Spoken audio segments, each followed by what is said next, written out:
나는 종교가 없는 평범한 직장인이었다. 아내 가영이를 만났을 때도 그랬다. 가영이는 결혼 전부터 교회를 다녔지만 내게 무리하게 신앙을 강요하지 않았다. 결혼 초기에는 일요일마다 홀로 예배를 보러 가는 아내를 배웅하는 것이 우리의 일상이었다. 변화는 3년 전부터였다. 가영이의 어머니가 돌아가시고 나서 그녀는 급격히 교회에 의지하기 시작했다. 어머니의 장례식은 교회에서 진행됐고 목사님의 따뜻한 위로가 가영이에게 큰 힘이 되었다고 했다. 주일 예배뿐 아니라 수요 예배, 새벽 기도까지 참석하기 시작했다. 처음에는 그저 상실의 아픔을 신앙으로 달래는 거려니 생각했다. 성우 씨, 우리 예린이도 이제 교회 다니게 해요. 중학생이면 가치관이 형성되는 시기잖아요. 가영이의 제안은 자연스러웠다. 당시 중학교 2학년이던 예린이는 사춘기 특유의 반항심으로 힘든 시기를 보내고 있었다. 새로운 환경이 아이에게 도움이 될지도 모른다는 생각에 동의했다. 무엇보다 가족이 함께하는 활동이 생긴다는 점이 좋았다. 첫 몇 개월은 모든 것이 좋았다. 일요일마다 가족이 함께 나들이 하듯 교회에 가는 시간은 특별했다. 예린이도 교회 중고등부 친구들과 어울리며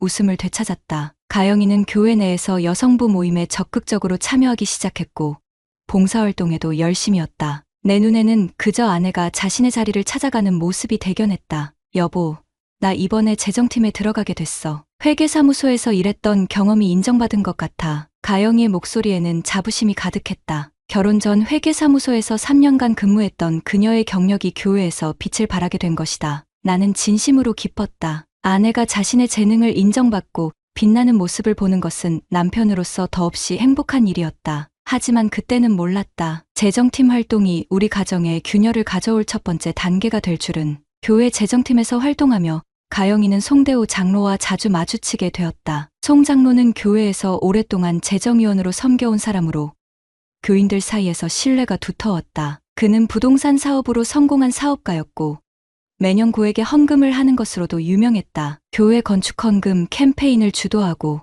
어려운 교인들을 위한 장학금을 지원하는 등 그의 선행은 교회 내에서 입에 오르내렸다. 처음에는 단순히 교회 봉사활동이 늘어났다고 생각했다. 가영이가 주말은 물론 평일 저녁에도 재정 업무로 교회에 가는 일이 잦아졌지만 특별히 의심하지 않았다. 나 또한 회사 업무가 바빠 늦게 귀가하는 날이 많았으니까 미세한 변화는 일상 속에서 서서히 나타났다. 식탁에 앉아도 가영이의 대화 주제는 언제나 교회 일과 송 장로의 헌신적인 모습에 관한 것뿐이었다. 송 장로님이 얼마나 신앙심이 깊은지 몰라요. 송 장로님이 또 선교 사업에 얼마를 헌금하셨대요 라는 말이 식탁에서 자주 오갔다. 예린이가 먼저 변화를 눈치챘다. 15살 딸아이는 엄마가 자신의 학교 생활보다 교회 일에 더 관심을 기울이는 것에 불만을 토로하기 시작했다. 아빠, 엄마는 내 중간고사 성적표보다 11조 봉투에 더 관심 있어요. 예린이의 말에 처음으로 가슴 한편이 묵직해졌다. 생각해보니 최근 가영이는 예린이의 학교 행사에 참석하지 못한 적이 몇 번 있었다. 모두 교회 재정팀 미팅이 겹쳤다는 이유에서였다. 가영이의 외모에도 변화가 생겼다. 평소 수수한 옷차림을 즐기던 그녀가 조금씩 옷에 신경을 쓰기 시작했다. 뷰티 유튜브 채널을 보며 메이크업을 연습하고 향수를 바꾸고 헤어스타일도 새롭게 했다. 42세의 나이가 무색하게 그녀는 더욱 젊고 생기 있게 변해갔다. 처음에는 그저 자신감을 되찾은 아내의 모습이 좋아 보였다. 하지만 그 변화가 누구를 위한 것인지 생각하면 미세한 불안감이 밀려왔다. 어느 날 저녁 예린이가 학교 프로젝트를 위해 가영이의 노트북을 빌려 쓰다가 발견한 것이 있었다. 카카오톡 창이 열려 있었고 송 장로님과의 대화 내용이 화면에 떠 있었다. 대부분은 교회 재정에 관한 업무적인 대화였지만 그 사이사이 개인적인 위로와 격려의 메시지가 오갔다. 특별히 문제될 내용은 없었지만 메시지의 빈도가 불편할 정도로 잦았다. 예린이는 저녁 식사 시간에 툭 던지듯 물었다. 엄마, 송 장로님이랑 문자 엄청 많이 하네. 가영이의 얼굴이 순간 굳었다가 이내 밝은 표정을 지었다. 그야 재정팀이니까 업무상 연락이 많을 수밖에 없지. 교회 건축 헌금 관리하는 게 얼마나 중요한 일인데. 그때 처음으로 의심의 씨앗이 내 마음에 심어졌다. 가영이의 대답은 자연스러웠지만 눈빛이 흔들렸다. 아내와 함께한 15년의 세월 동안 그녀의 작은 변화도 놓치지 않았던 내게는 분명한 신호였다. 그날 밤 가영이는 평소보다 늦게 귀가했다. 교회 재정팀 회의가 길어졌다는 익숙한 핑계였다. 샤워를 마치고 침대에 누운 그녀에게서는 낯선 향수 냄새가 났다. 그리고 베개에 머리를 대자마자 깊은 잠에 빠져든 그녀의 모습이 어쩐지 낯설게 느껴졌다. 나는 오랫동안 천장을 바라보며 생각했다. 30살에 만나 결혼한 우리 부부는 크게 싸운 적도 없이 평탄한 일상을 유지해왔다. 그런 일상에 미세한 균열이 생기기 시작한 것은 언제부터였을까? 이제 와 생각해보니 가영이가 교회 재정팀에 들어간 지 석 달.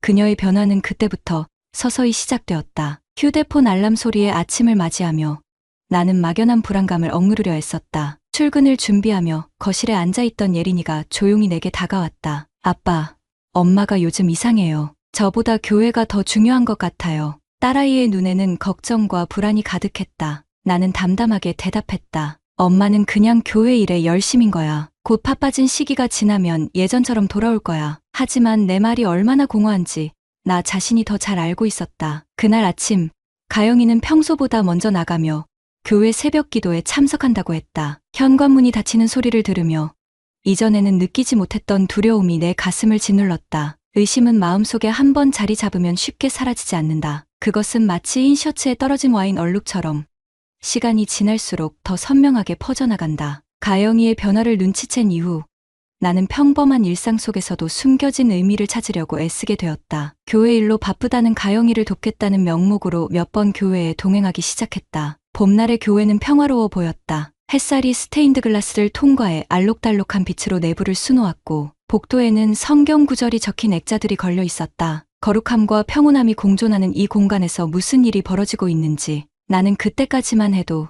정확히 알지 못했다. 가영이는 교회 사무실에 있는 재정팀 공간에서 대부분의 시간을 보냈다. 그곳에는 송 장로를 비롯한 몇몇 교인들이 함께 일하고 있었다. 내가 들어서자 송 장로는 상냥하게 나를 맞이했다. 아, 성호 집사님이시군요. 가영 집사님이 남편분 이야기를 많이 하셨어요. 우리 재정팀에 없어서는 안 될 보물 같은 분이랍니다. 그의 말투에는 과도한 친근함이 묻어 있었다. 47의 나이가 무색하게 젊고 세련된 모습이었다. 단정하게 넘긴 머리카락, 고급스러운 양복, 그리고 손목에 감긴 비싼 시계까지. 그는 분명 이 교회에서 상당한 위치에 있는 사람이었다. 가영이의 얼굴에 순간적으로 당혹감이 스쳤다가 사라졌다. 그녀는 서둘러 나를 사무실 밖으로 안내했다. 갑자기 무슨 일이야? 미리 연락했으면 내가 일정 조정했을 텐데. 그녀의 목소리에는 미세한 긴장감이 배어 있었다. 나는 그저 도와주려고 왔다고 빨리 일을 마치면 함께 저녁을 먹자고 말했다. 가영이는 잠시 망설이더니 1시간 정도 기다려 달라고 했다. 교회 카페에서 커피를 마시며 기다리는 동안 우연히 교회 주보를 발견했다. 그 안에는 재정보고가 간략하게 실려 있었다. 일반 헌금과 함께 건축 헌금 항목이 눈에 띄었는데 지난 6개월간 상당한 금액이 모금된 것으로 보였다. 특별히 송 장로의 이름 옆에는 특별 감사 헌금이라는 표시와 함께 상당한 금액이 기록되어 있었다. 1시간이 훌쩍 지나도 가영이는 나오지 않았다. 결국 재정팀 사무실로 다시 향했을 때 그곳에는 가영이와 송 장로만이 남아 있었다. 두 사람은 컴퓨터 모니터를 함께 보며 머리를 맞대고 있었다. 송 장로의 손이 자연스럽게 가영이의 어깨에 올려져 있었고 그들의 거리는 업무상 필요한 것보다 훨씬 가까워 보였다. 문이 열리는 소리에 두 사람은 흠칫 놀라며 떨어졌다. 가영이는 서둘러 가방을 챙기며 나왔다. 돌아오는 차 안에서 우리는 침묵을 지켰다. 무거운 공기가 차 안을 가득 채웠다. 집에 도착해서야 가영이가 입을 열었다. 송 장로님은 정말 대단한 분이야. 교회에 매년 수천만 원을 헌금하시고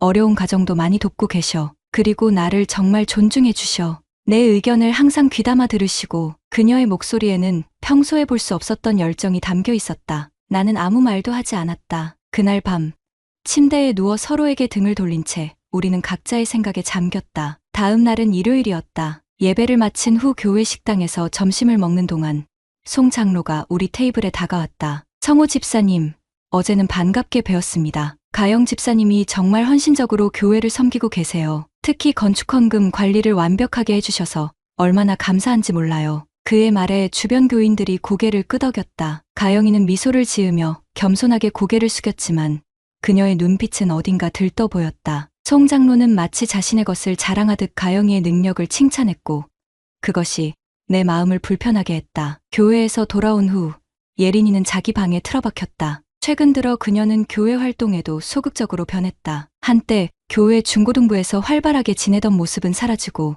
이제는 억지로 끌려가는 듯한 표정으로 예배에 참석했다. 문을 두드리고 예린이의 방에 들어갔다. 그녀는 침대에 누워 스마트폰을 보고 있었다. 아빠, 나 이제 교회 안 갈래. 갑작스러운 예린이의 선언에 나는 당황했다. 이유를 물었더니 그녀는 잠시 망설이다가 입을 열었다. 송 장로님이랑 엄마가 이상해. 다른 애들도 그렇게 생각해. 지난주에 우리 중고등부실 옆 회의실에서 둘이 있는 거 봤어. 심장이 빠르게 뛰기 시작했다. 예린이는 계속해서 말했다. 송 장로님이 엄마 손을 잡고 있었어. 그냥 잠깐이 아니라 계속. 그리고 엄마가 울고 있었던 것 같아. 나는 담담한 척 대답했다. 어른들의 일에 오해가 있을 수 있으니 함부로 판단하지 말라고. 하지만 내 목소리는 떨리고 있었다. 그날 저녁 가영이에게 직접 물었다. 송 장로와의 관계가 단순한 교회 봉사 이상인 것 같다고. 그녀는 잠시 침묵하더니 격렬하게 부인했다. 말도 안 돼.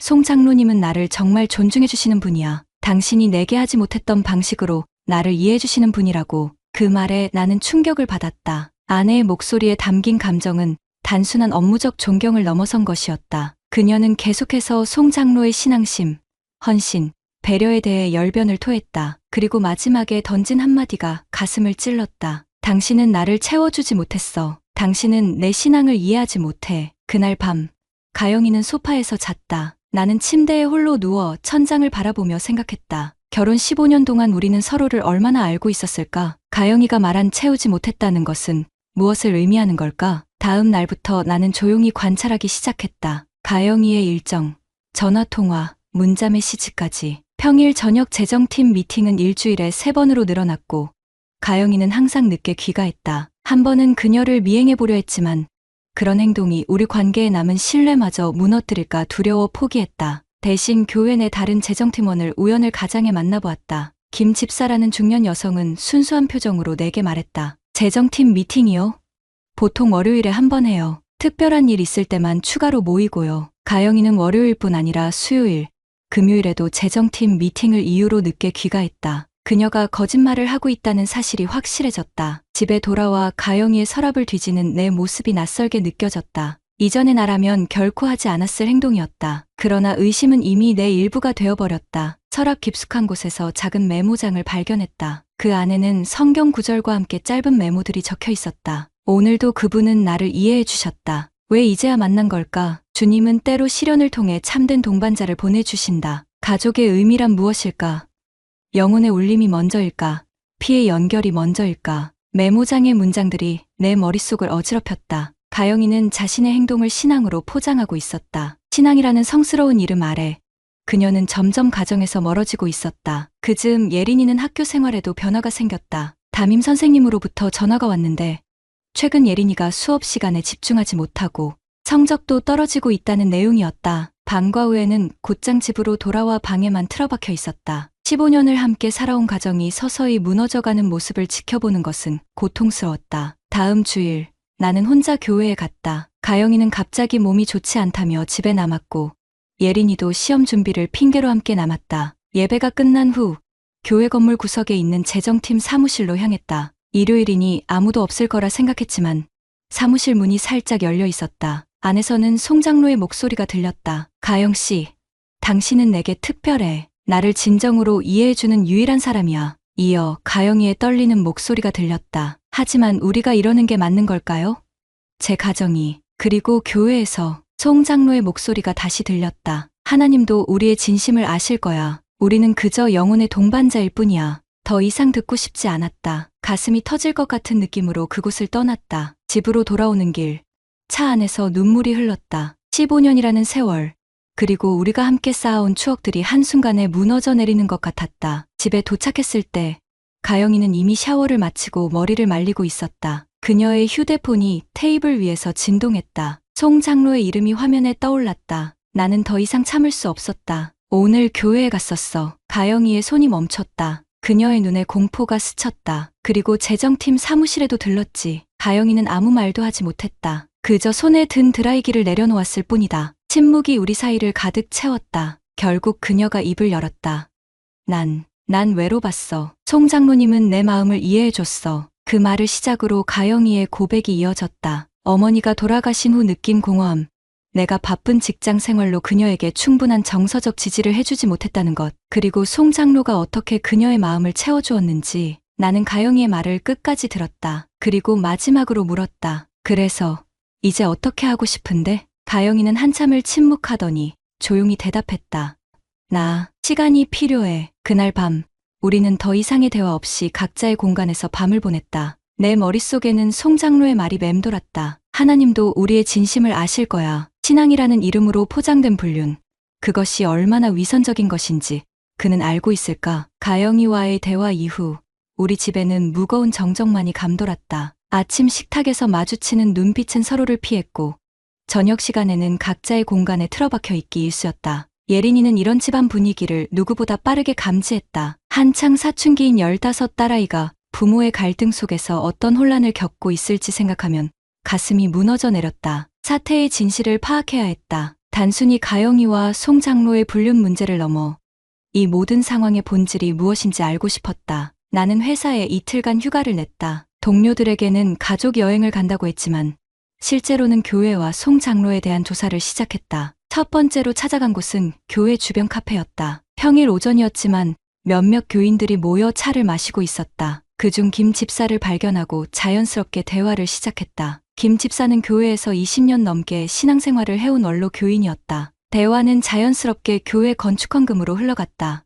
김 집사의 말에 따르면 3년 전부터 본격적으로 모금이 시작되었지만 실제 건축은 계속 미뤄지고 있다고 했다. 이유인즉슨 적절한 부지를 찾지 못했기 때문이라고. 하지만 그녀의 눈빛에는 의구심이 어려 있었다. 솔직히 말하자면 송 장로님이 모든 걸 주도하고 계시니 우린 그저 따를 뿐이에요. 장로님께서 하시는 일에 의문을 제기할 만한 사람이 없어요. 김 집사의 말에서 미묘한 불만이 느껴졌다. 더 깊이 파고들어 물었더니 그녀는 주변을 살피더니 목소리를 낮추었다.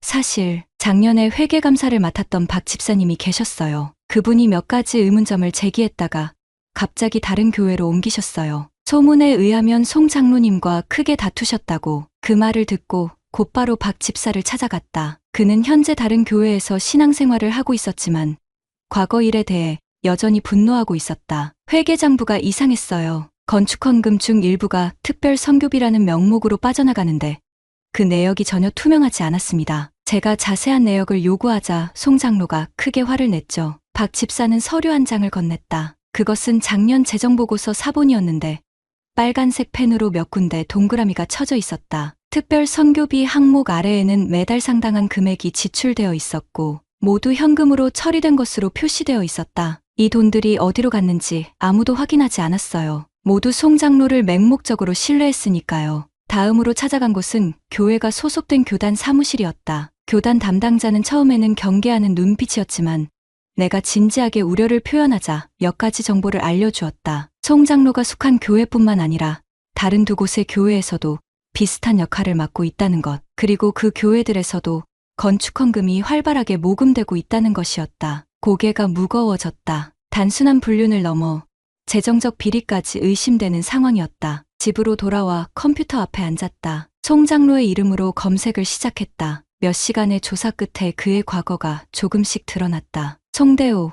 그는 부동산 개발업체의 대표였다. 10년 전 큰 사업 실패로 회사가 파산 직전까지 갔다가 갑자기 회생한 이력이 있었다. 그리고 그 시기에 처음으로 교회에서 활발한 활동을 시작했다는 기록을 찾았다. 여러 교회를 옮겨 다니며 재정 관련 직책을 맡았고 그때마다 큰 액수의 헌금을 했다는 소문이 있었다. 이 모든 정보는 수상했다. 송 장로의 회사가 어떻게 파산 직전에서 갑자기 회생할 수 있었는지, 그리고 그 과정에서 교회 헌금이 어떤 역할을 했는지 의문이 들었다. 다음 날 나는 용기를 내어 송 장로의 회사를 찾아갔다. 화려한 간판과 달리 사무실 내부는 의외로 한산했다. 직원도 몇 명 되지 않았으며 분위기도 활기차지 않았다. 부동산 개발업체 치고는 너무 조용했다. 비서에게 송 장로를 만나고 싶다고 했더니 그녀는 미안하다는 표정을 지으며 장로님은 해외 출장 중이라고 했다. 언제 돌아오느냐는 질문에 정확한 날짜는 모른다고 했다. 명함을 남기고 나왔지만 마음이 무거웠다. 돌아오는 길에 우연히 교회 앞을 지나게 되었다. 평일 오후임에도 송 장로의 차가 주차장에 있는 것이 보였다. 해외 출장이라더니 분명 거짓말이었다. 차에서 내려 교회로 향했다. 마음속에는 분노와 두려움이 교차했다. 교회 건물은 평일에도 열려 있었다. 조용히 안으로 들어가 재정팀 사무실을 향해 걸어갔다. 복도 끝에서 가영이의 목소리가 들렸다. 그녀는 누군가와 격하게 대화하고 있었다. 문 앞에 서서 귀를 기울였다. 이게 무슨 소리예요? 작년 특별 선교비가 이렇게 많이 지출됐다고요? 서류에는 이렇게 기록되어 있지 않았어요. 가영이의 목소리는 떨리고 있었다. 이어 송 장로의 차분한 목소리가 들렸다. 가영 씨, 진정해요. 이런 일은 재정팀 내부에서만 알면 돼요. 특별 선교비는 내가 직접 관리하는 영역이라고 여러 번 설명했잖아요. 가영이의 목소리가 다시 들렸다. 하지만 이건 명백히 회계 규정을 위반하는 거예요. 제가 이런 서류에 서명할 수 없어요. 다른 재정팀원들에게 이 문제를 알려야겠어요. 송 장로의 목소리가 갑자기 차가워졌다. 정말 그러시겠어요?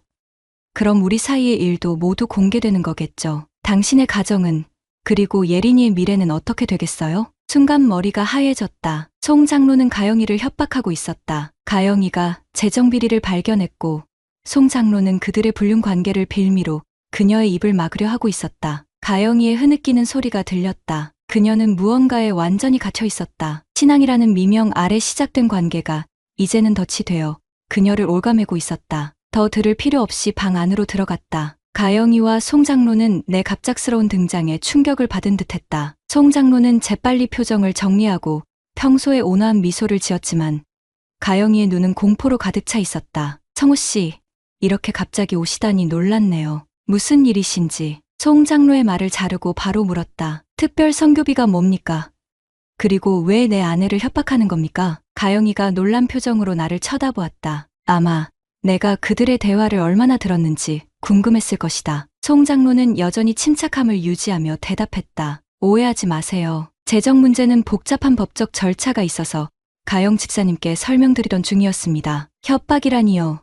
말도 안 되는 소리입니다. 그의 말에 분노가 치밀었다. 책상 위에 놓인 서류를 집어들었다. 그것은 특별 선교비 지출 내역이었는데 매달 정해진 금액이 현금으로 빠져나가고 있었다. 수령일란에는 송 장로의 서명만이 있었다. 이게 무슨 돈입니까?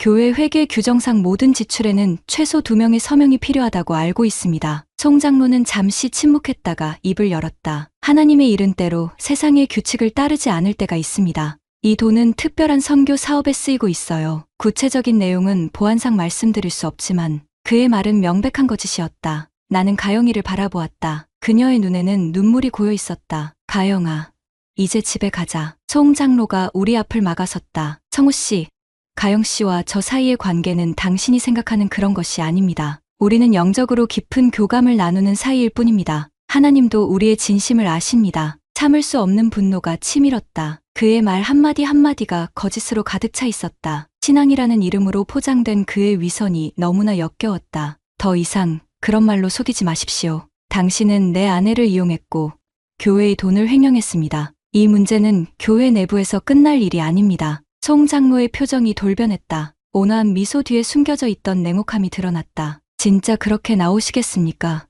가영 씨와의 일을 모두에게 알리고 싶으세요? 가영 씨의 명예는, 그리고 예린이의 미래는 어떻게 되겠습니까? 그의 협박에 주먹이 저절로 쥐어졌다. 하지만 가영이가 내 팔을 잡았다. 그녀의 눈에는 두려움과 함께 결연한 의지가 담겨 있었다. 가요, 여보. 이제 모든 걸 말할게요. 가영이는 서류를 몇 장 집어들었다. 송 장로가 막으려 했지만 이미 늦었다. 우리는 그의 외침을 뒤로하고